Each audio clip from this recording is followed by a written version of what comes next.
the man with the withered hand.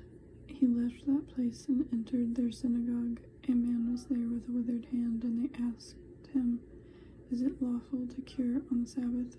So they might accuse him. He said to them, "Suppose one of you has only one sheep and it falls into a pit on the Sabbath. Will you not lay hold of it and lift it out? How much more valuable is a human being than a sheep? So it is lawful to do good on the Sabbath." Then he said to the man, "Stretch out your hand." He stretched it out, and it was restored as sound as the other. But the Pharisees went out and conspired against him, how to destroy him. God's chosen servant. When Jesus became aware of this, he departed. Many crowds followed him, and he cured all of them, and he ordered them not to make him known. This was to fulfill what had been spoken through the prophet Isaiah. "Here is my servant whom I have chosen, my beloved, with whom my soul is well pleased. I will put my spirit upon him, and he will proclaim justice to the Gentiles. He will not wrangle or cry aloud, nor will anyone hear his voice in the streets. He will not break a bruised reed or quench a smoldering wick, until he brings justice to victory, and in his name the Gentiles will hope." Jesus and Beelzebul.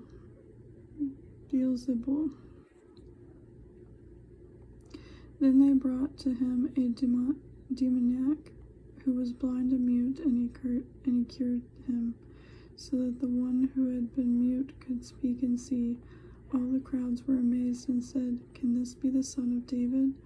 But when the Pharisees heard it, they said, "It is only by Beelzebul, the ruler of the demons, that this fellow cast out the demons." He knew what they were thinking, and said to them, "Every kingdom divided against itself is laid waste, and no city or house divided against itself will stand. If Satan casts out Satan, he is divided against himself. How then will his kingdom stand? If I cast out demons by Beelzebul, by whom do your own exorcists cast them out? Therefore they will be your judges. But if it is by the Spirit of God that I cast out demons, then the kingdom of God has come to you.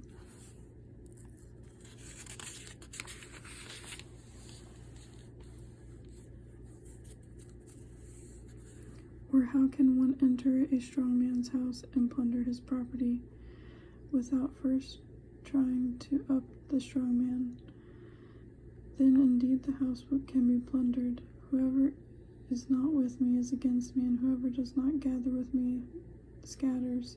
Therefore I tell you, people will be forgiven for every sin and blasphemy, but blasphemy against the Spirit will not be forgiven. Whoever speaks a word against the Son of Man will be forgiven, but whoever speaks against the Holy Spirit will not be forgiven, either in his age or in the age to come.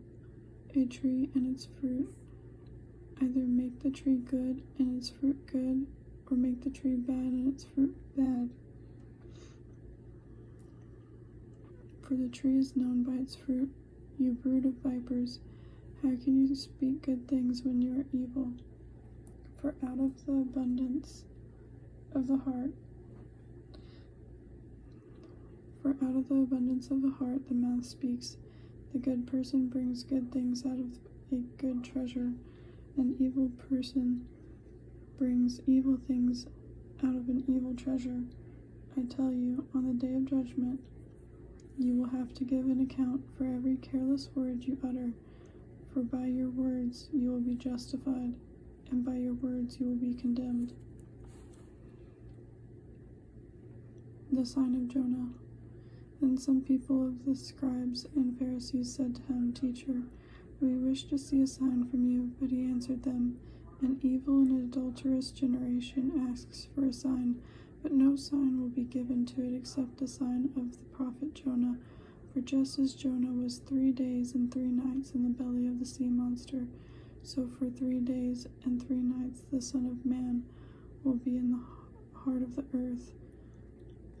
The people of Nineveh will rise up at the judgment of this generation and condemn it, because they repented at the proclamation of Jonah and see something greater than Jonah is here. The queen of the south will rise up at the judgment with this generation and condemn it, because she came from the ends of the earth to listen to the wisdom of Solomon and see something greater than Solomon is here, the return of the unclean spirit. When the unclean spirit has gone out of a person, it wanders through waterless regions looking for a resting place, but it finds none.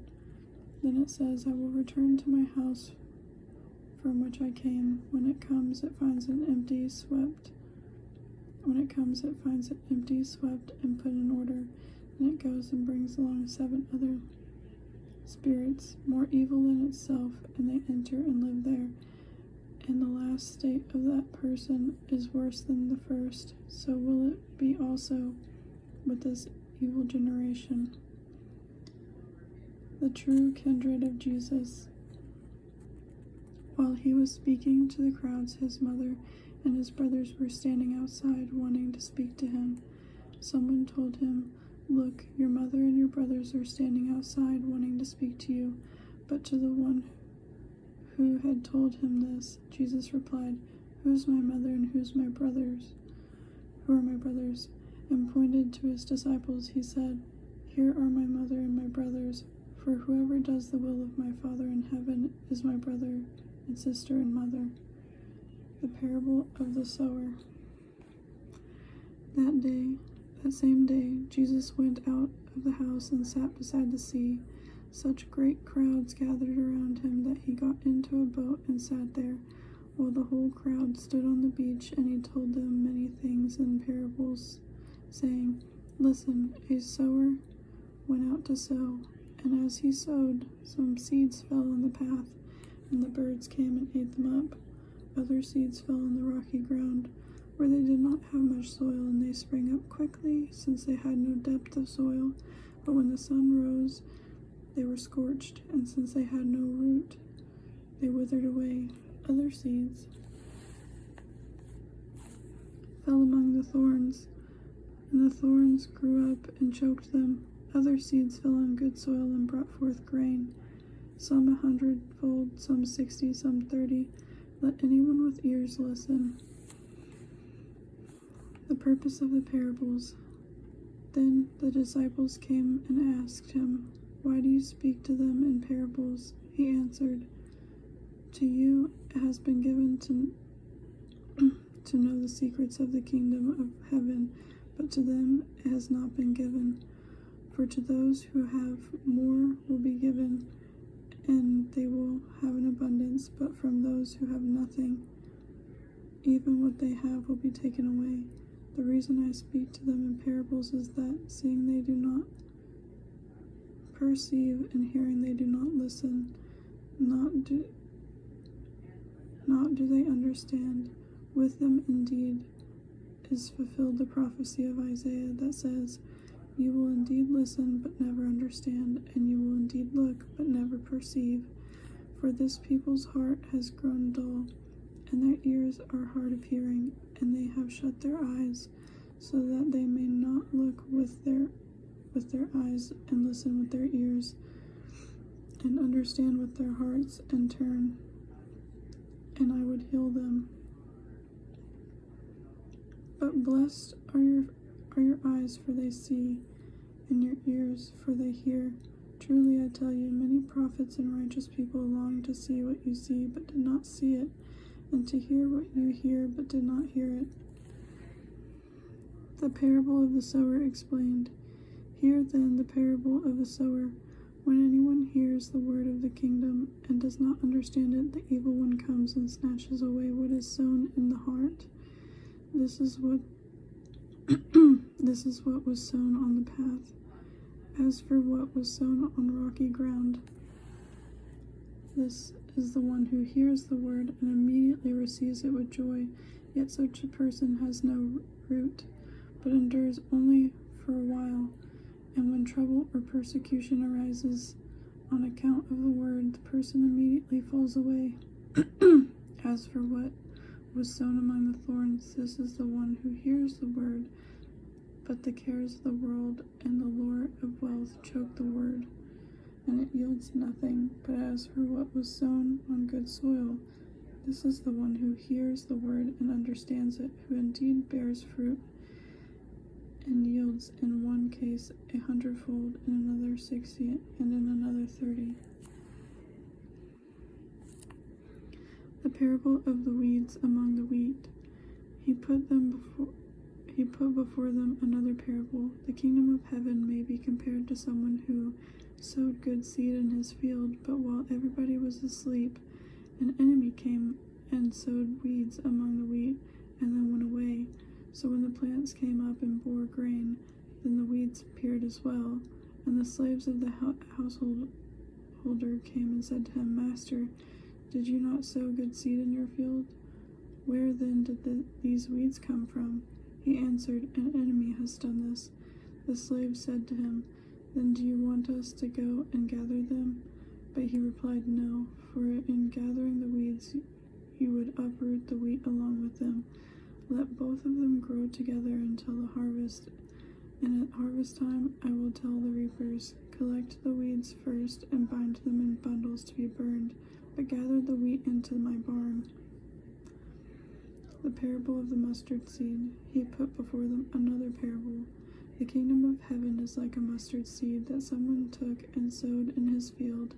It is the smallest of all the seeds, but when it has grown, it is the greatest of shrubs and becomes a tree, so that the birds of the air come and make nests in its branches.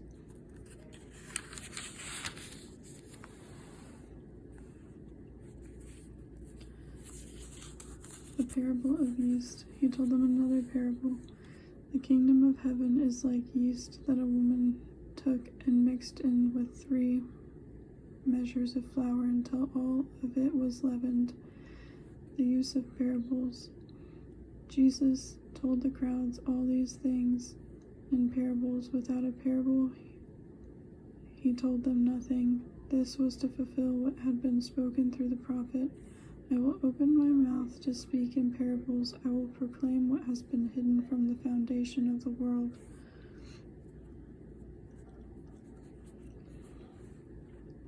Jesus explains the parable of the weeds.